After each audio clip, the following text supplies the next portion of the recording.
Quando parlo della mia ricerca tendo a collegarla a due parole che sono il domestico e il familiare. Da una parte perché fa riferimento agli ambienti domestici come a livello di materiali, di pratiche, gli elementi estetici che lo caratterizzano. E del familiare in realtà sia legato allo spazio domestico, nel modo in cui i due termini si relazionano, ma anche al familiare come tutti gli oggetti, tutte le cose che possono essere definite come familiari al di fuori dello spazio domestico. La mia pratica si basa sul fare, sull'aspetto della pratica in studio, è una pratica anche di osservazione degli elementi, di come questi si evolvono all'interno del fare, del processo del lavoro. Fa riferimento sia alla mia esperienza personale, quotidiana, di relazione con gli ambienti esterni, quello che mi circonda, gli oggetti, ma anche le relazioni e le emozioni un po' più intime e private. Allo stesso tempo cerca di collegarsi attraverso degli elementi invece più universali ad un discorso più condivisibile. Mi interessa l'aspetto decorativo che mi ha portato a lavorare con gli spazi domestici, le pratiche domestiche. Mi interessa la pratica della decorazione e dell'ornamento per la sua definizione a livello storico, estetico e anche a livello proprio pratico della sua esplorazione a livello materiale e manuale. Mi piace indagare delle pratiche legate al craft, piegare i tovaglioli o magari verniciare piccoli oggetti in un certo modo, anche un approccio ai materiali abbastanza spontaneo. Mi piace che i miei lavori risultino abbastanza freschi e semplici, come se tu potessi farlo a casa tua guardando un tutorial. Per Tasta presento questa installazione inedita, site specific, che si intitola Swan Lake, che fa riferimento al lago dei Cigni. Ha un lago di cigni, la superficie dello spazio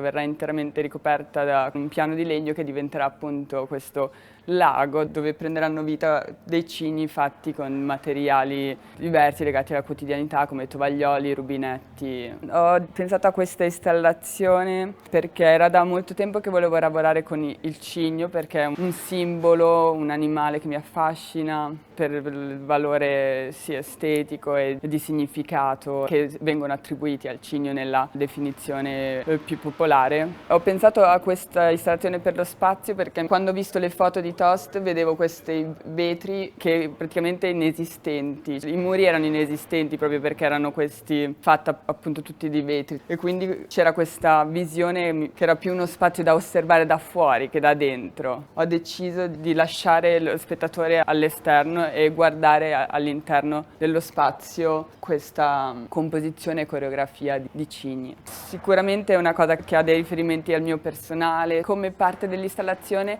ho deciso di commissionare una performance a un'artista che si chiama Jana Cristina Lakowski, perché in qualche modo mi sembrava che non fosse completo avere un lago di cigni senza un aspetto che mi aveva interessato, che era il loro movimento, la danza dei cigni quando si amano. Io ho deciso di presentare anche una performance che mostrasse l'aspetto più dinamico dell'animale, che è molto importante rispetto alla staticità dell'installazione, che avrà tutti questi materiali inanimati che suggeriscono un mondo animato. Ma sicuramente dal momento in cui sono arrivata alla manifattura tabacchi ho avuto questa impressione di essere parte di una cosa molto più grande. Non solo per lo spazio Toast, che è questa gabbiotto portineria in questo immenso complesso architettonico, ma anche per la diversità delle energie che invece abitano questo spazio. Penso che sia un progetto sicuramente interessante all'interno di una realtà così grande e dispersiva che rimane legato a una dimensione più ristretta, con un legame all'arte contemporanea che guarda ai giovani, artisti magari usciti da non molto dall'accademia, ai primi progetti che portano uno sguardo più fresco rispetto a quello che è l'arte contemporanea oggi. L'ho trovato un progetto molto stimolante anche per me,